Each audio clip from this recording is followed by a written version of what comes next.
నమస్కారం. The journey within అంతరంగంలో అద్భుత అన్వేషణ @ఆయుష్. అధ్యాయం 8. ఆయుష్ మనిషి అసలు ఆయుధం. A wonderful exploration within. ముందు మాట. అన్వేషణ మొదలైనప్పుడు మనం సమాధానాలు వెతుకుతున్నామని అనుకుంటాం. కానీ కొద్దిగా అర్థమవుతుంది మనమే మనల్ని ఎదుర్కొంటున్నామని. ప్రతి మనిషిలో ఒక జీవితం మాత్రమే కాదు, ఒక గ్రంథం కూడా ఉంది. ఆ గ్రంథంలోని అధ్యాయాలను కాలం రాయదు, విధి కూడా రాయదు. మన స్పందనలు, మన అలవాట్లు, మన నిర్ణయాలు, మన ధైర్యం, మన ఓటములు, మళ్ళీ లేచిన ప్రతిక్షణం, అవే ఆ గ్రంథంలోని అక్షరాలు, అల్లికలు. ఆ అక్షరాల వెనుక దాగి ఉన్న జీవిత సత్యాలను సులభంగా అర్థమయ్యేలా వివరించాలనే చిన్న ప్రయత్నమే ఈ జర్నీ వితిన్ అంతరంగంలో అద్భుత అన్వేషణ. ఈ అన్వేషణను 9 అధ్యాయాలుగా రూపొందించాం. ప్రతి అధ్యాయాన్ని ఒక గదిగా గమనించాలని అనుకున్నాం. ఆ గదిలో ఉన్న 6 లేదా 7 కిటికీలను ఉపశీర్షికలను కిటికీలుగా భావించాలని గమనించాం.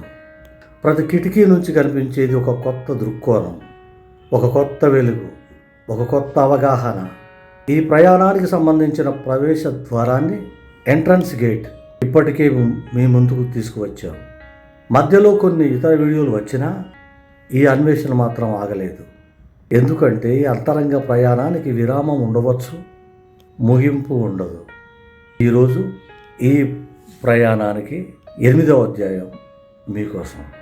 సమాధానాల కోసం మొదలైన అన్వేషణ, సమాధానాల కోసం ప్రారంభమైన అన్వేషణ నెమ్మదిగా మనల్ని మనకే పరిచయం చేస్తోంది. జర్నీ వితిన్ అంతరంగంలోని అద్భుత అన్వేషణలోకి స్వాగతం. ఆయుష్ అంటే బ్రతికిన సంవత్సరాలు కాదు, బతకాలని అనిపించిన రోజులు. కాలం లెక్క పెడుతుంది, హృదయం ప్రశ్నిస్తుంది. కాలం ఎప్పుడూ తన పని తను చేస్తూనే ఉంటుంది. గడియారం క్షణాలను లెక్క పెడుతుంది, క్యాలెండర్ సంవత్సరాలను తిప్పుతుంది, చరిత్ర తేదీలను గుర్తుంచుకుంటుంది. కానీ మనిషి జీవితం వాటిలో దేనిలో పూర్తిగా బంధింపబడడు. ఎందుకంటే క్యాలెండర్కి కనిపించేది శరీరం మాత్రమే, హృదయానికి కనిపించేది ప్రయాణం. ఒక శిశువు పుడితే ప్రపంచం పుట్టిన తేదీని నమోదు చేస్తుంది. ఒకరోజు అతని ప్రయాణం ముగిసినప్పుడు మరణించిన తేదీని కూడా నమోదు చేస్తుంది. ఆ 2 తేదీల మధ్యలో ఉన్న చిన్న గీతను చూసి చాలామంది అదే జీవితం అని అనుకుంటారు. కానీ ఆ గీతలో ఎన్ని కన్నీళ్లు దాగి ఉన్నాయో, ఎన్ని నవ్వులు కనిపించాయో, ఎన్ని నవ్వులు వికసించాయో, ఎన్ని ఆశలు మళ్ళీ పుట్టాయో, ఎన్ని కలలు కరిగిపోయాయో, విరిగిపోయాయో ఏ క్యాలెండర్ కూడా చెప్పలేదు. అందుకే జీవితాన్ని క్యాలెండర్తో కొలవడం సులభం, కానీ ఆయుష్ను అర్థం చేసుకోవటం మాత్రం అంత సులభం కాదు. ఒకసారి నీ జీవితాన్ని వెనక్కి తిరిగి చూడు. నీకు గుర్తుండిపోయిన రోజులు, పుట్టినరోజును జరిపించుకున్న రోజులు, లేదా నువ్వు గెలిచిన రోజులా? కాదు, నువ్వు పూర్తిగా విరిగిపోయిన మళ్ళీ లేచిన రోజులే నీకు ఇప్పటికీ గుర్తుంటాయి. ఎందుకంటే మనిషి జీవితాన్ని మార్చేది గెలుపు కాదు, మళ్ళీ ప్రారంభించే ధైర్యం. పడిపోవడం ప్రకృతి ధర్మం, లేవడం జీవశక్తి, మళ్ళీ నడవడం అదే ఆయుష్. ప్రతి ఉదయం సూర్యుడు ఉదయించడు, ప్రతి సాయంత్రం సూర్యుడు అస్తమించడు. ఒకరోజు ముగుస్తుంది. కానీ ఆశ ఉన్న మనిషికి ఏ రోజు పూర్తిగా ముగియదు. ఎందుకంటే రేపు అనే మాట అతని హృదయంలో ఇంకా బతికే ఉంది. ఒక చిన్న విత్తనం భూమిలో పడినప్పుడు చీకటి మాత్రమే వికసిస్తుంది. అది చీకటిని శాపంగా భావించి ఉంటే ఎప్పటికీ మొక్క అయ్యేది కాదు. అది చీకటిని గర్భంగా స్వీకరించింది, అందుకే ఎదిగింది, ఒక మహావృక్షంగా మారింది. మనిషి జీవితము అంతే.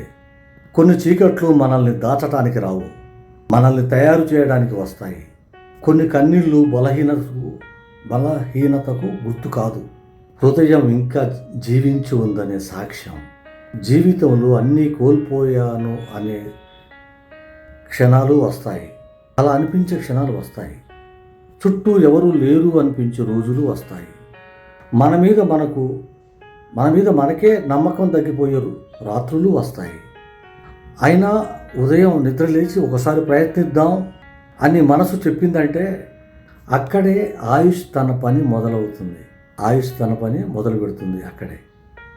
ఎందుకంటే ఆయుష్ అంటే శ్వాస కాదు, ఆశ, రక్తం కాదు, రగిలే తపన, సంవత్సరాలు కాదు, మళ్ళీ లేవాలనే నిర్ణయం. ఈరోజు మనం వయసు గురించి మాట్లాడటం లేదు, మరణం గురించి కూడా కాదు.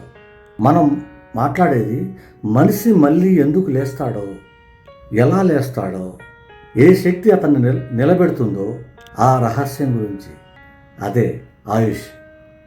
ఒకటి పెద్దవాళ్ళు చెప్పే నిజం, కాలం మనిషి ముఖంపై ముడతలు వేస్తుంది, కానీ జీవితం మనిషి హృదయంలో జ్ఞానాన్ని చెక్కుతుంది. అందుకే పెద్దవాళ్ళు మాట్లాడినప్పుడు వాళ్ళు పదాలు చెప్పరు, కాలం రాసిన పాఠాలను వివరిస్తారు. ఒకసారి ఒక వృద్ధుడు నిశ్శబ్దంగా ఇలా అన్నాడు, నన్ను ఇంకా బ్రతికిస్తున్నది నా శరీరం కాదు, నాకు ఇంకా పూర్తి చేయాల్సిన బాధ్యత. ఆ మాట వినగానే ఒక విషయం అర్థమైంది. మనిషిని నిలబెట్టేది అతని ఎముకలు కావు, అతని ఆస్తి కాదు, అతని ఆశ.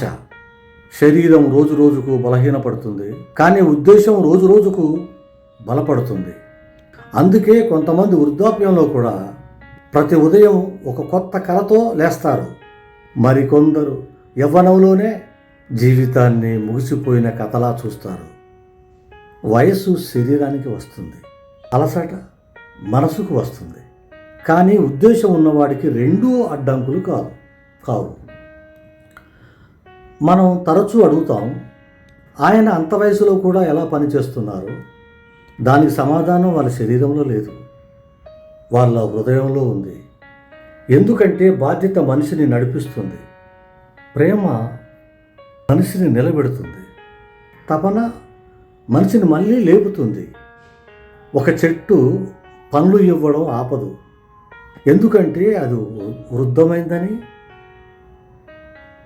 ఒక నది ప్రవహించడం ఆపదు, ఎందుకంటే అది ఎన్నో మైళ్ళు ప్రయాణించిందని. ప్రకృతి ఒక గొప్ప సత్యాన్ని నేర్పుతుంది, జీవించడం అంటే ఉండటం కాదు, ఇవ్వడం. మనిషి కూడా తనలో ఇంకా ఇవ్వడానికి ఏదో ఉందని భావించినంతకాలం ఆయుష్ అతని పక్కనే నడుస్తుంది. వృద్ధాప్యం ఒక ముగింపు కాదు, ఒక పక్వత. అది శరీరం నెమ్మదిగా నడిచే వయస్సు కావచ్చు, కానీ ఆత్మ అత్యంత స్పష్టంగా మాట్లాడే వయసు. అందుకే పెద్దవాళ్ళు చెప్పే ప్రతి మాట ఒక పుస్తకాన్ని చదివినంత అనుభవాన్ని ఇస్తుంది. వాళ్ళు జీవితాన్ని గెలిచినందుకు గొప్పవాళ్ళు కాదు, ఓటములను భరించి మళ్ళీ లేచినందుకు గొప్పవారు. అందుకే ఆయుష్ అంటే ఎన్ని సంవత్సరాలు గడిచేయో కాదు, ఎన్ని కారణాలతో ఇంకా ముందుకు నడుస్తున్నామో అదే అసలు ఆయుష్.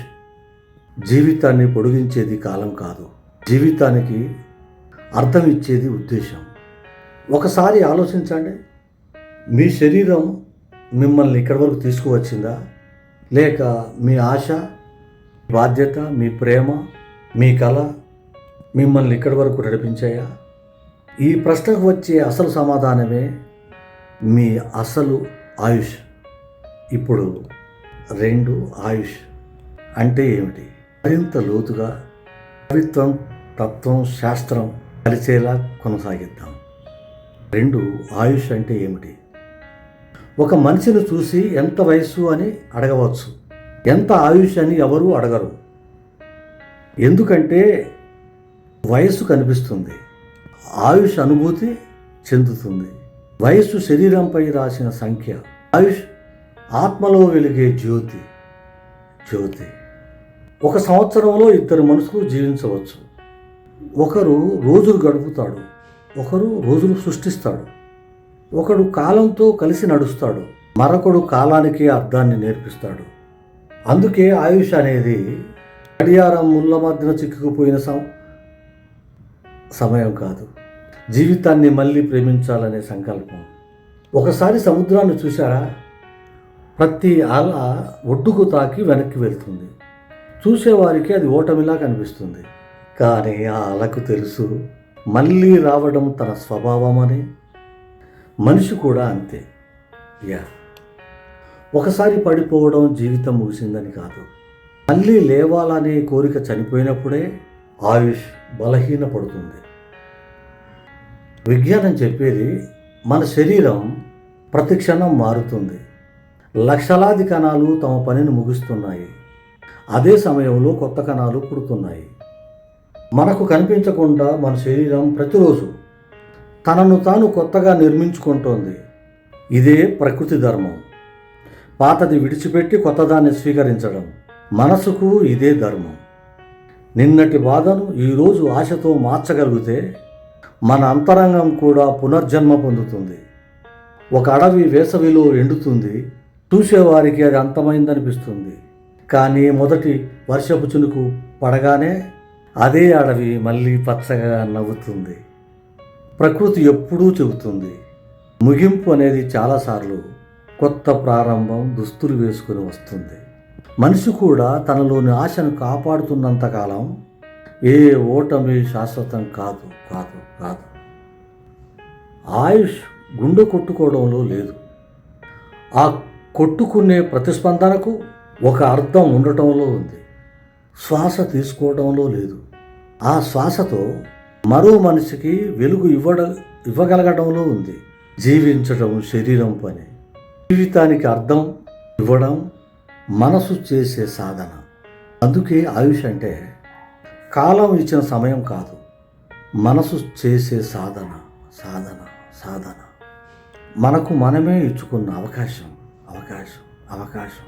ప్రతి ఉదయం ఇంకా నేను పూర్తి కాలేదు అని మనసు చెప్పే నిశ్శబ్ద స్వరం స్వరం. ప్రతి సాయంత్రం రేపు మళ్ళీ ప్రయత్నిస్తాను అని హృదయం చేసే ప్రతిజ్ఞ. అదే మనిషి అసలు ఆయుష్. ఇప్పుడు ఒక ప్రశ్న, శరీరం అలసిపోతే ఆయుష్ కూడా అలసిపోతుందా? లేదా శరీరానికి మించిన ఇంకో శక్తి మనలో ఉందా? ఈ ప్రశ్నకు సమాధానం తదుపరి శీర్షికలో, ఉపశీర్షికలో. 3 శరీరం కాదు, అవగాహన. మనిషి తన శరీరంతో జీవించడు, తన అవగాహనతో జీవిస్తాడు. శరీరం ఒక ఇల్లు, అవగాహన ఆ ఇంట్లో వెలిగే దీపం. ఇల్లు ఎంత అందంగా ఉన్నా దీపం ఆరిపోతే అంతా చీకటే. అలాగే శరీరం ఎంత బలంగా ఉన్నా అవగాహన మసకబారితే జీవితం దారి తప్పుతుంది. మనం చాలాసార్లు శరీరం అలసిపోయిందని అనుకుంటాం. కానీ అలసిపోయేది శరీరం మాత్రమే కాదు, ఆశ కూడా అలసిపోతుంది, నమ్మకం కూడా అలసిపోతుంది, కలలు కూడా అలసిపోతాయి. అప్పుడు కొద్దిసేపు విశ్రాంతి కావాల్సింది శరీరానికి కాదు, మనసుకు. ప్రపంచంలో అత్యంత కఠినమైన యుద్ధం ఇద్దరి మధ్యన జరుగుతుంది అనుకుంటాం, కానీ ఇద్దరి మధ్యన జరగదు. ఒక మనిషికి అతని అంతరంగానికి మధ్య జరుగుతుంది. బయట చిరునవ్వు, లోపల తుఫాను. బయట ధైర్యం, లోపల భయం. బయట విజయం, లోపల శూన్యం. ఈ యుద్ధంలో గెలిపించేది శక్తి కాదు, అవగాహన. అవగాహన అంటే అన్నీ తెలిసి ఉండటం కాదు. తనను తాను అర్థం చేసుకోవడం. తన బలహీనతను అంగీకరించడం, తన తప్పును ఒప్పుకోవడం, తన కన్నిటిని దాచకుండా దాని అర్థాన్ని తెలుసుకోవడం. ఇదే అంతరంగ పరిపక్వత. విజ్ఞానం చెప్పేది మన శరీరంలో నొప్పి అనేది శాపం కాదు. అది నాడీ వ్యవస్థ పంపే ఒక హెచ్చరిక. ఇక్కడ జాగ్రత్త అవసరం అని శరీరం మనతో మాట్లాడే భాష. ఇక్కడ జాగ్రత్త. నొప్పి లేకపోతే గాయం పెరుగుతుంది. మనకు తెలియకుండానే శరీరం మరింత దెబ్బతింటుంది. అందుకే నొప్పి శత్రువు కాదు, రక్షకుడు. మనసు అంతే. బాధ ద్వేషించాల్సినది కాదు, వినాల్సినది. కన్నీరు బలహీనత కాదు, ఉదయం ఇంకా స్పందిస్తుంది అని నిదర్శనం. ఒక మనిషి ఏడవడం మానేసిన రోజు అతను బలవంతుడయ్యాడని కాదు, తన భావాలను వినడం మానేశాడని. ప్రకృతిని చూడండి, ఒక నది రాళ్ళు ఎదురయ్యాయని ప్రవహించడం ఆపదు, దారి మార్చుకుంటుంది. ఒక చెట్టు కొమ్మ విరిగిందని పెరగడం ఆపదు, కొత్త చిగురును తొడుగుతుంది. ప్రకృతి ప్రతిరోజు ఒకే మాట చెబుతుంది. మార్పు అంటే ఓటమి కాదు, బతికే కళ. మనిషి కూడా తన జీవితంలో వచ్చిన ప్రతి గాయాన్ని ఒక గురువుగా స్వీకరించినప్పుడు బాధ జ్ఞానంగా మారుతుంది, ఓటమి అనుభవంగా మారుతుంది, నిశ్శబ్దం శక్తిగా మారుతుంది. గుర్తుంచుకో, శరీరం ఒకరోజు అలసిపోవచ్చు, కానీ అవగాహన మేల్కొని ఉంటే ఆశ మళ్ళీ పుడుతుంది.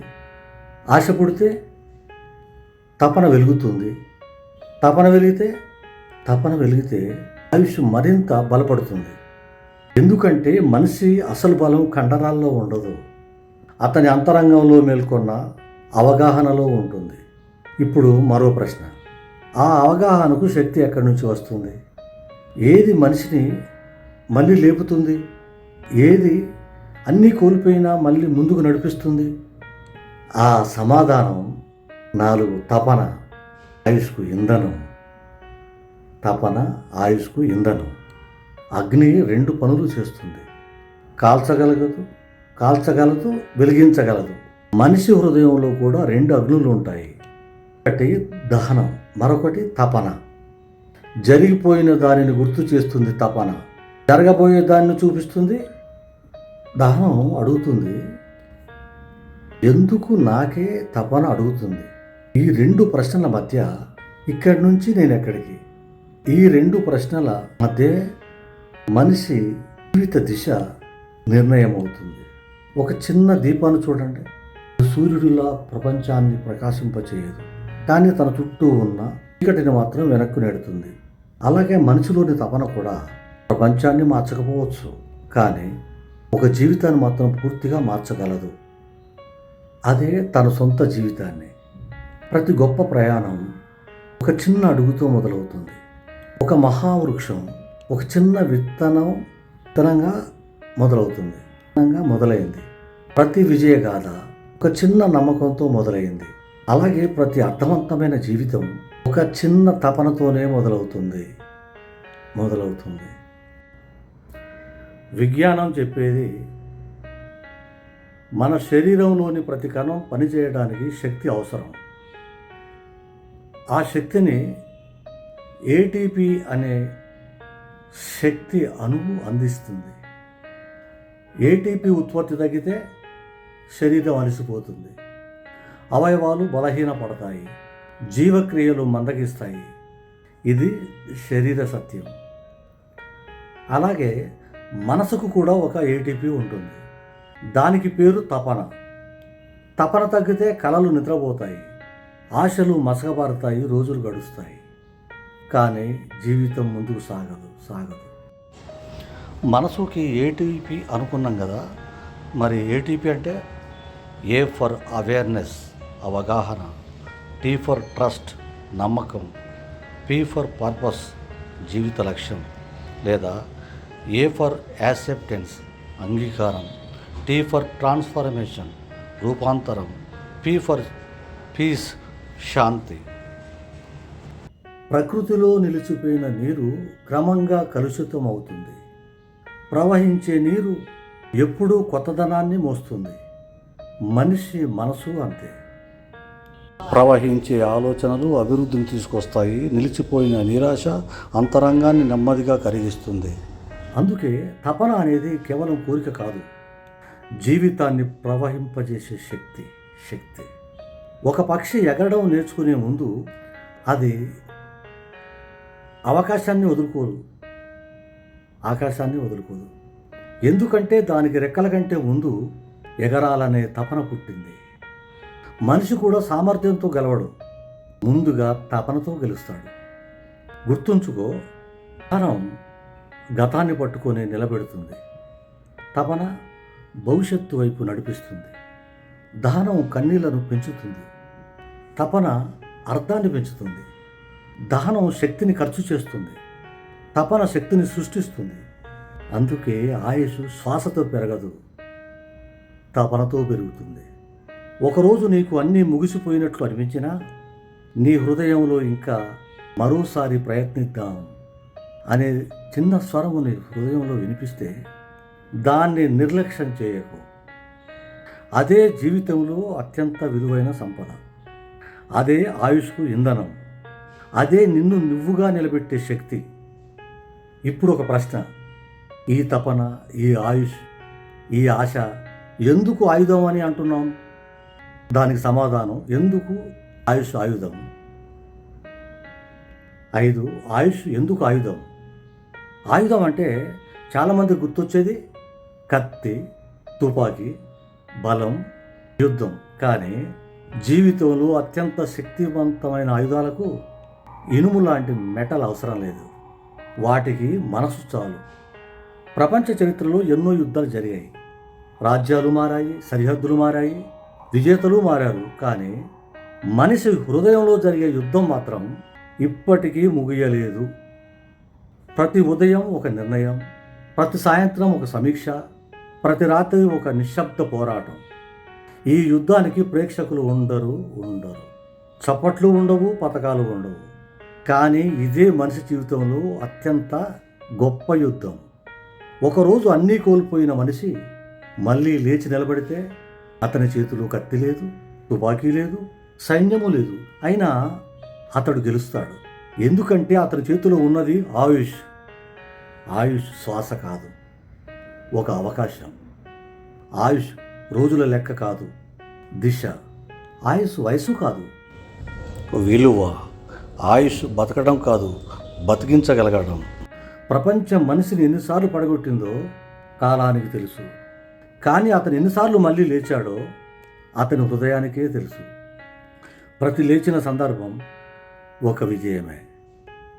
ఎందుకంటే లేవడం అంటే నిరాశకు ఓటు వేయడం కాదు.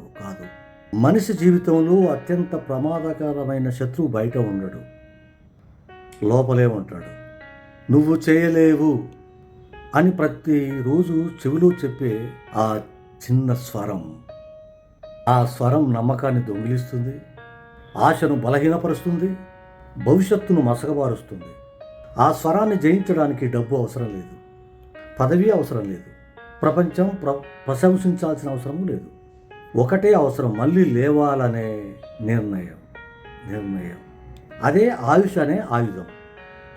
ప్రకృతిని చూడండి, గాలి కనిపించదు, కానీ అది పర్వతాలను కొరుకుతుంది. నీరు అరవదు, కానీ రాళ్లను చెక్కుతుంది.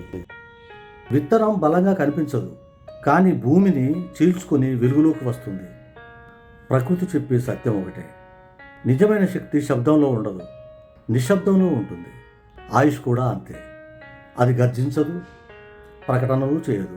కానీ మనిషి పడిపోయిన ప్రతిసారి అతని భుజంపై చేయి వేసి నిశ్శబ్దంగా ఒక మాట చెబుతుంది: ఇంకా ముగియలేదు, మరో అడుగు వేయి. ఒకరోజు శరీరం బలహీనపడవచ్చు, జ్ఞాపకాలు మసకబారవచ్చు, స్నేహితులు మరిచిపోవచ్చు, స్నేహితులు దూరం అవ్వచ్చు, ప్రపంచం మర్చిపోవచ్చు. కానీ హృదయంలోని తపన ఇంకా బతికే ఉంటే నీ ఆయుష్ ఇంకా ఓడిపోదు. ఎందుకంటే ఆయుష్ కాలంతో పోరాడే శక్తి కాదు, నిరాశతో పోరాడే శక్తి. గుర్తుంచుకో, బయట యుద్ధంలో గెలిచినవాడు విజేత, తనలోని భయాన్ని గెలిచినవాడు మహావిజేత. ఆ విజయంలో అతని గొప్ప ఆయుధం ఆయుష్.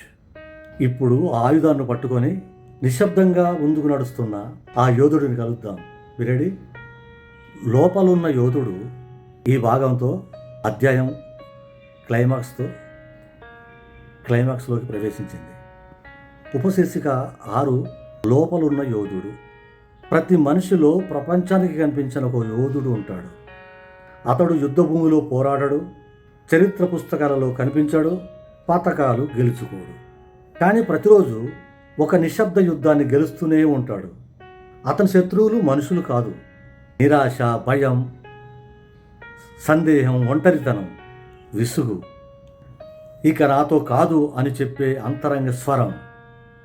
ఇవే అతని యుద్ధభూమి. చాలాసార్లు ప్రపంచం చెబుతుంది నువ్వు ఓడిపోయావు, కానీ లోపలున్న యోధుడు చిరునవ్వుతో ఒక మాట మాత్రమే చెబుతాడు, నేను ఇంకా ఆగలేదు.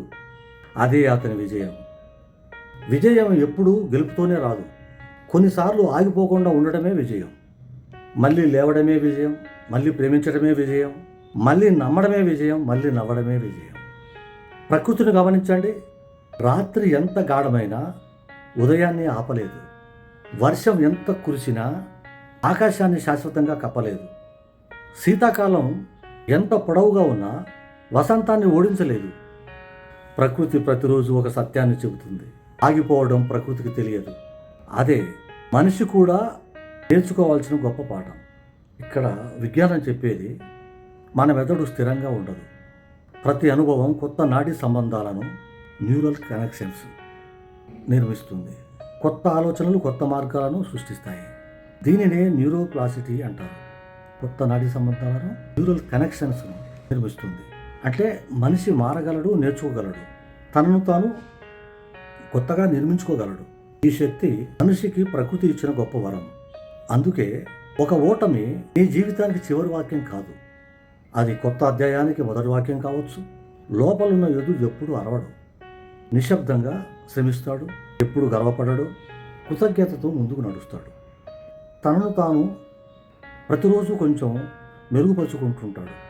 అతనికి తెలుసు ప్రపంచాన్ని మార్చే ముందు తనని తాను మార్చుకోవాలని. ఒకరోజు అతను పడిపోవచ్చు, మరొక రోజు అతను ఏడవచ్చు, ఇంకో రోజు అతనికి దారి కనిపించకపోవచ్చు, అయినా అతడు ఆగడు. ఎందుకంటే తెలుసు పడిపోవడం అంటే ఓటమి కాదని. లేవాలనే కోరికను కోల్పోవడమే అసలు ఓటమి. గుర్తుంచుకో, నీ జీవితంలో నిన్ను చివరి వరకు వదిలిపెట్టని వ్యక్తి నువ్వే. అందుకే నిన్ను నీవు నమ్ము, నీ అంతరంగాన్ని విను, నీ తపనను కాపాడు. అప్పుడు లోపలున్న యోధుడు ఎప్పటికీ ఓడిపోడు. ప్రతి మనిషి జీవితంలో ఒక ప్రశ్న వస్తుంది, నేను ఎంతకాలం బతికాను. కానీ జీవితం చివరిలో అది ప్రశ్న కాదు, మరో ప్రశ్న మాత్రమే మిగులుతుంది. నేను బ్రతికిన కాలానికి అర్థం ఇచ్చానా? ఆ ప్రశ్నకే ఈ అధ్యాయం చివరి సమాధానం. ఉపశీర్షిక 7, నేను బ్రతికిన సంవత్సరాలకి అర్థం ఇచ్చానా? ఈ ఉపశీర్షిక చెప్పే సత్యం, ఒకరోజు మన పేరు మర్చిపోవచ్చు, మన వయసు గుర్తుండకపోవచ్చు, మన పదవి, మన సంపద, మన విజయాలు కాలగర్భంలో కలిసిపోవచ్చు. కానీ మనం ఒక హృదయంలో వెలిగించిన ఆశ ఎప్పటికీ ఆరిపోదు. అదే మన అసలు ఆయుష్ కాలం ఇచ్చిన బహుమతి కాదు, కాలాన్ని దాటి నిలిచే ప్రభావం. అది శరీరంలో కొట్టుకునే గుండె కాదు, మరో హృదయంలో పుట్టించే ధైర్యం. అది మన కోసం మాత్రమే బతకడం కాదు, మన వల్ల మరొకరు బతకాలనిపించే ధైర్యం, మరొకరు బతకాలనిపించే జీవితం. ఒక కొవ్వొత్తి తనను తాను కరిగించుకుంటుంది, కానీ చీకటిని తగ్గిస్తుంది. ఒక విత్తనం తన రూపాన్ని కోల్పోతుంది, కానీ వేల పనులకు కారణమవుతుంది. ఒక నది తన నీటిని నిల్వ చేసుకోదు, ప్రవహిస్తుంది. అందుకే జీవితాన్ని పంచుతుంది. ప్రకృతి మనకు నేర్పేది ఒకటే, నిల్వ చేసుకున్నది నిలిచిపోతుంది, పంచుకున్నది చిరస్థాయిగా మారుతుంది. ఇక్కడ విజ్ఞానం చెప్పేది, మన శరీరంలోని ప్రతి శ్వాస ఆక్సిజన్ను లోపలికి తీసుకువస్తుంది, కార్బన్ డైఆక్సైడ్ను బయటకు పంపిస్తుంది. లోపలికి మాత్రమే తీసుకోవడం జరిగితే జీవితం నిలవదు, బయటకు వదలడం కూడా అవసరమే. జీవితం కూడా అంతే. ప్రేమను, జ్ఞానాన్ని, ఆశను, ధైర్యాన్ని పంచుకున్నప్పుడే మన జీవితం సంపూర్ణమవుతుంది. గుర్తుంచుకో, నువ్వు ఎన్ని సంవత్సరాలు జీవించావో కాలం గుర్తుంచుకోవచ్చు, కానీ నువ్వు ఎన్ని జీవితాలను తాకావో మానవత్వం గుర్తుంచుకుంటుంది. అందుకే ఆయుష్ సంఖ్య కాదు, సంబంధం, కాలం కాదు, కరుణ, ఆశ కాదు, స్పర్శ, వయసు కాదు, వెలుగు. పడిపోవడం మనిషిని చిన్నవాడిని చేయదు, పడిపోయి లేవకపోవడమే తనని ఓడిస్తుంది. నొప్పి మనల్ని విరగగొట్టడానికి రాదు, మనలో ఇంకా ఎంత బలం దాగి ఉందో చూపించడానికి వస్తుంది. కన్నీళ్ళు బలహీనతకు గుర్తు కాదు, మన హృదయం ఇంకా ప్రేమించగలదనే సాక్ష్యం. ఈ అధ్యాయం ఒక సమాధానంతో ముగియదు, ఒక ఆహ్వానంతో ముగుస్తుంది. ఈ రోజు నుంచి ప్రతి ఉదయం అద్దంలో కనిపించే ముఖాన్ని మాత్రమే చూడకు. ఆ ముఖం వెనుక ఇంకా పోరాడుతున్న యోధుడును చూడు. ఇంకా కలలు కంటున్న హృదయాన్ని విను. ఇంకా ఆరిపోని జ్యోతిని కాపాడు. ఎందుకంటే అదే నీ ఆయుష్ శ్వాసతో మొదలవదు, శ్వాసలో మొదలవదు, అవగాహనలో మొదలవుతుంది, వయసుతో ముగియదు, ప్రభావంతో కొనసాగుతుంది. నువ్వు ఇంకా ఊపిరి పిలుస్తున్నావు అంటే నీ కథ ఇంకా పూర్తి కాలేదు. ద జర్నీ విత్ ఇన్, అంతరంగంలో అద్భుత అన్వేషణ. ఇక్కడ ఒక అధ్యాయం ముగిసింది, కానీ అన్వేషణ ఇంకా కొనసాగుతుంది. ఎందుకంటే మనిషి గొప్పతనం అతని జీవితం కాదు, మనిషి గొప్ప రహస్యం అతని జీవితం కాదు, అతని అవగాహన. తదుపరి అధ్యాయం 9, ఆయుష్ యొక్క చివరి రహస్యం. మళ్ళీ కలుద్దాం. ముగింపు మాట. ఒక మనిషి ఎన్ని సంవత్సరాలు బతికాడో కాదు, ఎన్నిసార్లు చీకటిలో వెలుగును పెంచుకున్నాడో, ఎన్నిసార్లు నిరాశలో ఆశను నిలబెట్టుకున్నాడో, ఎన్నిసార్లు పడిపోయి మళ్ళీ లేచాడో, అదే అతని అసలు ఆయుష్. శ్వాస ఉన్నంత వరకు అవకాశం ఉంది, ఆశ ఉన్నంత వరకు ఆయుష్ ఉంది, తపన ఉన్నంత వరకు మనిషి ఓడిపోలేదు. ద జర్నీ విత్ ఇన్, అంతరంగంలో అద్భుత అన్వేషణ, ఆయుష్ యొక్క చివరి రహస్యంలో కలుద్దాం. Thank you. పరిపూర్ణమైన మార్గానికి ఇది మంచి మార్గం. ఈ వీడియో చూసిన మీకు శుభం కలుగును గాక. శుభం భూయాత్.